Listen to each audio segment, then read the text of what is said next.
SOPA and PIPA were two separate bills that members of Congress claimed would protect intellectual property on the internet, but the public didn't buy it. Months ago, we told you how those bills were incredibly overreaching. Well, now a new bill called Cispa is making its way through the House. So what is Cispa? The Cyber Intelligence Sharing and Protection Act. Members of Congress claim that Cispa is needed to protect the nation from cyber attacks. It sounds good until you actually read H.R. 3523.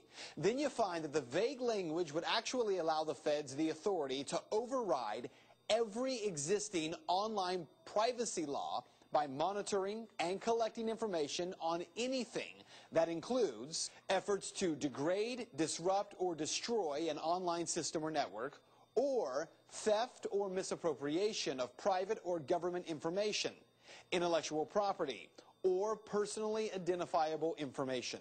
So how close is this bill to becoming law? Well, it's moving pretty fast. The bill has widespread bipartisan support with more than 100 co-sponsors in the House. Letters of support from the U.S. Chamber of Commerce and several major technology companies are backing it, including Facebook and Microsoft. The bill's authors, Congressman Mike Rogers, a Republican from Michigan, and Dutch Ruppersberger, a Democrat from Maryland. They say that the bill is non-invasive and very limiting.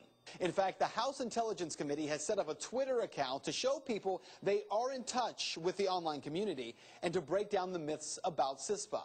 But is what they're telling you true? Take, for instance, this tweet. Rogers Ruppersberger cyber bill keeps the federal government's hands off the internet and doesn't allow the government to stop access to websites. But that is not true. Keeps the federal government's hands off the internet?